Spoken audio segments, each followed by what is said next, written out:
We of the Church believe that all men, of whatever race, color, or creed, were created with equal rights. I am Irish. I'm Bulgarian. Korean. The current leader of Scientology, Dave Miscavige, is a racist and extremist. I was the only African American that ever achieved a high position within Scientology. And even then, I was continually subjected to racial slurs, nigger, dumb nigger, by David Miscavige, and to the point where we nearly came to blows about it. Herbert himself is on tape giving lectures speaking about how stupid African Americans are, and how they can't be cleared, and the best thing to do is to just put them all on the barge and dump them in the middle of the water, just kill them, genocide. Have you ever noticed how a Negro in particular, down south, the gate post and the wagon and the whip, anything around there, a hat, hey, they talk to him, What's the matter with you, hat?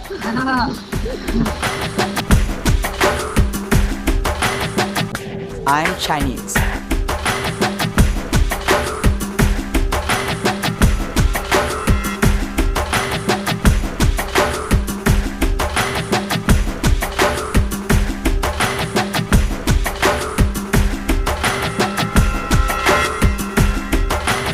I'm British. Swedish. French. I'm Israeli. Mongolian. I'm South African. Japanese. That all men have inalienable rights to their own religious practices and their performance. That all men have inalienable rights to their own lives. In many statements that people have said that murder has certainly been on the menu in dealing with critics, let's say. That is what I've heard. That all men have inalienable rights to their sanity. Scientology is actually a very brilliant form of brainwashing. It's really electrified hypnosis.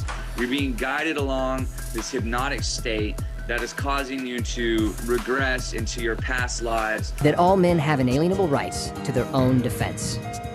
That all men have inalienable rights to conceive, choose, assist, or support their own organizations, churches, and governments. A small cult that started, that has dwindling membership, but in this century, was part of the largest domestic case of espionage on its own government, on the United States government. And that's factual, that happened. L. Ron's wife went to jail for it, Operation Snow White. That all men have inalienable rights to think freely, to talk freely, to write freely their own opinions, and to counter or utter or write upon the opinions of others. You're not allowed to ask about a senior executive in Scientology. You're not allowed to criticize the organization. You're not allowed to ask questions. When you start asking questions about what you're seeing in the news, which you're also not allowed to watch the news or read newspapers, you get interrogated. You get put into a room and put on an actual meter, like a lie detector test. The very first time I spoke out about him was in 1999, and within days that they were at my house, they had tracked me down. I'm pretty sure that they tapped my phones. I was being followed everywhere I went. And so, they basically come after you like some kind of pseudo-crazed mafia. All men have inalienable rights to the creation of their own kind. Astra Woodcraft was becoming disillusioned with the church. They came out with a new rule. They said, that's it, no more kids. And she was very upset when she was about 16 or 17 and said they suddenly decided to change the rules and that, SEAL members were no longer allowed to have children. If you get pregnant when you're in the Sea Org, you either have to leave or you get an abortion. I know people who have gotten up to 4 abortions. I remember thinking, well, wait a minute, I never agreed to this. I'm 17 years old. I haven't made a decision. I'm not going to have children. 2 years after the policy was established, Astra learned she and her husband were expecting a baby. A very high-level Sea Org member saw me one day and asked me what I was doing, and I said that I was leaving. And he said, why? And I said, I'm pregnant. And he said, oh, is it too late for an abortion?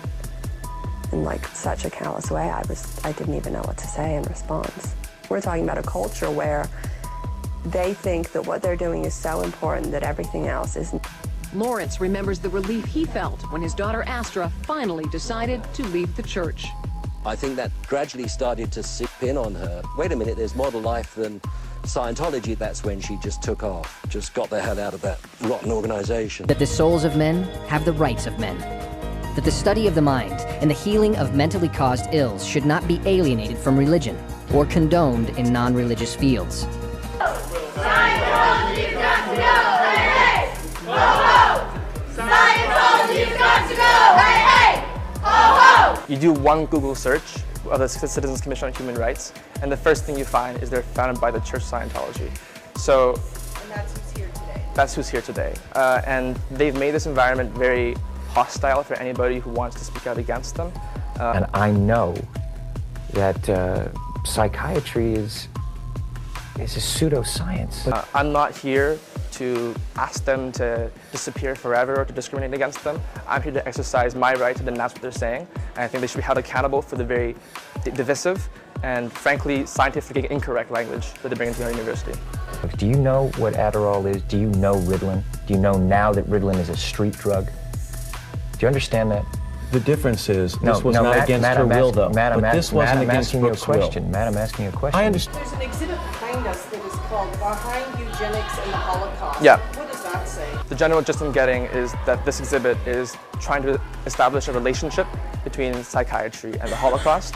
It's not something that's taught in any school, in any educational institution, anywhere.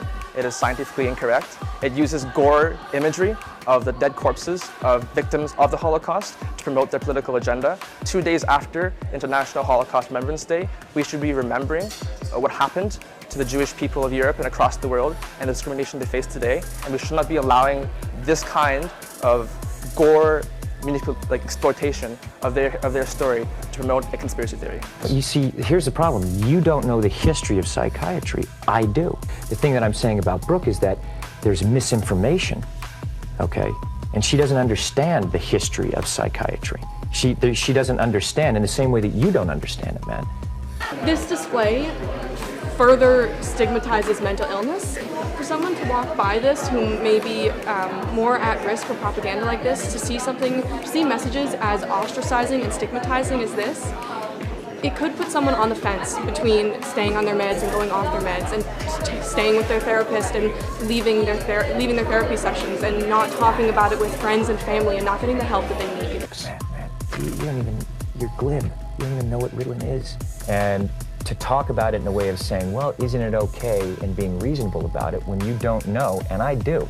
I think that you should be a little bit more responsible in knowing what it is. Psychiatry is not a perfect profession. There are no perfect professions. Mistakes are made, but this kind of rhetoric is completely unacceptable. And that no agency less than God has the power to suspend or set aside these rights, overtly or covertly. Scientology teaches that there is no God, Jesus or Muhammad, that when we die, the God myth is implanted in us in a space station before we're sent back in a new body to live our next life. They also believe that Xenu is trapped in a mountain, in a cage powered by an eternal battery, and that only Scientology can save the species of man in the upcoming intergalactic war. And we of the Church believe that man is basically good, that he is seeking to survive, that his survival depends upon himself and upon his fellows, and his attainment of brotherhood with the universe. And we of the Church believe that the laws of God forbid man to destroy his own kind. Just regular people, just parishioners who spent their life in Scientology having their kids turn against them. They do these hate websites, and they have their children speaking about their mothers and their fathers, and fathers talking against their children and not being able to talk to them. It's vile behavior, and this is, I have to remind people, an organization calling itself a church. Yeah, exactly. It's not a church. How can it even call itself a church? Ask the IRS, who gave them tax-exempt status. Oh, really? I mean, really, it is the job of the IRS now to look at this and not use the excuse of, well, church and state. If your doctrine calls for people to be destroyed, that's something you need to look into and step in and do something. And I mean, the fact that most Americans aren't even aware of how dangerous Scientology has been to their critics, the fact that I know I put myself in danger every time I even talk about it, and anybody who's dealt with the cult knows how dangerous that they truly are. To destroy the sanity of another, to destroy or enslave another's soul. And as you progress up this what they call the bridge, which if you just turn it on its side, it's really just clearly a pyramid pyramid scam, really, where you're going towards OT level 8 and higher, which is basically at that point you're supposed to be a superhuman, continental, interdimensional being at that point. And that's where Tom Cruise is supposed to be at. That's where John Travolta is supposed to be at. But you're always moving up on this bridge. And if you express doubts, then they can reverse you on this bridge. You have to take these classes over again. You have to pay for it again. So there's this kind of bizarre, like, internal structure that has this internal societal pressure upon you. It has this paranoia on you. You start to believe that this machine can read your very thoughts. You can get sec checked, which is like this whole brutal sort of interrogation that they'll force you through. And so there's this entire climate of fear that surrounds all of it. And the whole sort of belief system is narcissistic in nature. You're basically on a path to become a godlike being. To destroy or reduce the survival of one's companions or one's group. Someone recently who I talked to who is a very high-level defector, they made a terrifying point to me. They said Jonestown wasn't known, the People's Temple, right, and Jim Jones, wasn't known for suicides and murder before Jonestown, right? That was simply when you pushed against the wall, they came back firing and everybody died. And he said, who's to say that Scientology can't end in the same way? And we of the church believe that the spirit can be saved. As it goes further, it becomes more and more innately absurd and more explicitly insane. You know, when you get to evil galactic warlords and the dead alien parasites that are clinging to your very body, well, at that point it becomes laughable. But you don't know about that for a long time, which is why the critics and the members who have left start screaming Xenu right away, because that's ultimately where it's going. And that the spirit alone may save or heal the body. There have been many questions about the Church of Scientology and what it teaches about treating illnesses. We're joined by Tommy Davis, a spokesman for the church. Really, the thing you have to understand is Scientologists, like many people, like anybody, we go to doctors. If somebody's sick, some sort of physical ailment, we go to the doctor, you get a prescription, whatever the course of treatment that would be recommended by a doctor, you're going to do that. Like seizures, for example, you're going to, if there's an anti-seizure medication recommended by a doctor, you're going to do that. I have epilepsy, and that I had a huge problem with the Church of Scientology for 30 years, fighting to take my medicine for epilepsy, believe it or not. And they were sure that I could take vitamins, and actually some ex-Scientologists have still tried to run that on me. And I will tell you this, don't call me about taking vitamins. Scientology made me get off the medicine in '72, and I started having a lot of grand mal seizures, which was a big part of my bad memory. These are things that you can do in Scientology when you leave that get you labeled an enemy. So I feel like you should do one of these things. Okay, which one? You pick one. Okay, let me pick one. Be labeled. I can't believe I'm not already a suppressive person to them. No, but I think you should do, you have to follow the policy. Okay, Okay, let's follow the policy. So you can make a public statement against Scientology or Scientologists. I think Scientology is bullshit. I've said that before, though. I've said that before. Give me something harder. All right. I really want to piss them off. I think it's so terrible that these things, that they're allowed to get away with this. They need to be shut down. I agree. And all these poor innocent people who are spending all of their money. Exactly, Chelsea. You have to be willing to do the right thing. You have to be, just because it's the right thing to do. And I hope that more